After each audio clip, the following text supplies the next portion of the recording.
बिस्मिल्लाहिर्रहमानिर्रहीम अस्सलाम वालेकुम। मैं अपने तमाम मुअज़्ज़ज़ नाज़रीन को खुश आमदीद कहता हूँ इजी स्टैटिस्टिक्स के चैनल पर और उम्मीद करता हूँ आप लोग सब खैरियत से होंगे। व्यूअर्स, आज इस वीडियो में मैं equal, not equal, greater than और लेस देन के हवाले से तमाम अहम पॉइंट्स डिस्क्राइब करूँगा। व्यूअर्स, एक बात हमेशा याद रखिएगा, इंटरव्यू में कॉन्फिडेंस लेवल सिर्फ नॉलेज से आता है, तो इसलिए अपने नॉलेज को इंक्रीज करें। तो मैं इस वीडियो में आप लोगों का नॉलेज इंक्रीज करूंगा ताकि आप कॉन्फिडेंस के साथ इंटरव्यू दे सकें, और मैं इस वीडियो में टू दी पॉइंट बात करूंगा, तो इसलिए वीडियो को जरूर मुकम्मल देखिएगा। तो वीडियो स्टार्ट करने से पहले मैं अपने तमाम नए नाज़रीन से रिक्वेस्ट करूंगा, जिन्होंने अभी तक मेरे चैनल को सब्सक्राइब नहीं किया, सबसे पहले चैनल को सब्सक्राइब कर लें और बेल आइकन को भी लाजमी प्रेस कर लें ताकि इस तरह की वीडियोस का नोटिफिकेशन आप लोगों को टाइमली मिल सके। तो व्यूअर्स, चलते हैं इंटरव्यू के क्वेश्चंस की जानिब। सबसे पहले ये क्लियर कर ले, बीटा 1 बीटा 2 को पॉपुलेशन मूवमेंट रेशियोज कहते हैं, B1 B2 को सैंपल मूवमेंट रेशियोज कहते हैं। अगर व्यूअर्स बीटा 1 का आंसर 0 के बराबर आ जाए तो इसका मतलब है गिवन डिस्ट्रीब्यूशन सिमेट्रिक है, और अगर बीटा 1 का आंसर 0 से बड़ा आ जाए तो इसका मतलब है डिस्ट्रीब्यूशन पॉजिटिवली स्क्यूड है, और अगर बीटा 1 का आंसर 0 से कम आ जाए तो इसका मतलब है डिस्ट्रीब्यूशन नेगेटिवली स्क्यूड है। तो अब बात करते हैं व्यूअर्स बीटा 2 की। अगर बीटा 2 का आंसर एग्जैक्ट 3 आ जाए तो इसका मतलब होता है डिस्ट्रीब्यूशन मेसोकटिक है, यानी कि नॉर्मल है, और अगर बीटा 2 का आंसर 3 से बड़ा आ जाए तो इसका मतलब है डिस्ट्रीब्यूशन लेप्टोकटिक है, और अगर बीटा 2 का आंसर 3 से कम आ जाए तो इसका मतलब होता है डिस्ट्रीब्यूशन प्लेटेकटिक है।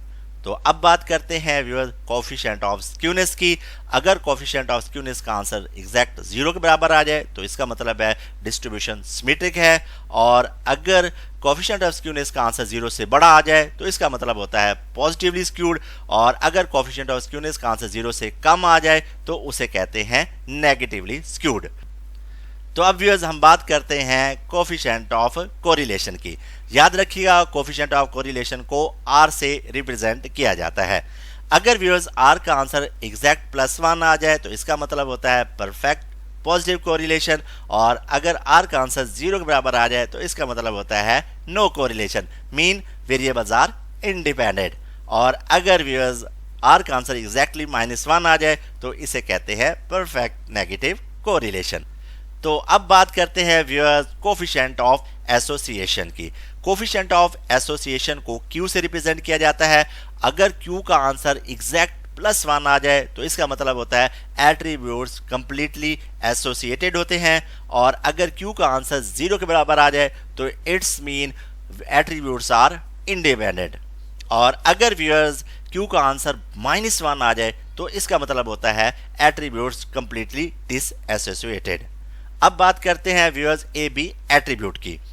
ए बी एट्रीब्यूट बराबर नहीं है A attribute B attribute over N K, तो इसका मतलब होता है एट्रीब्यूट्स नॉट इंडिपेंडेंट, और अगर ए बी एट्रीब्यूट का answer A attribute B attribute over N से बड़ा आ जाए तो इसका मतलब ये है एट्रीब्यूट्स आर पॉजिटिवली एसोसिएटेड, और अगर व्यूअर्स ए बी एट्रीब्यूट का answer A attribute B attribute से कम आ जाए तो इसका मतलब होता है एट्रीब्यूट्स आर नेगेटिवली एसोसिएटेड।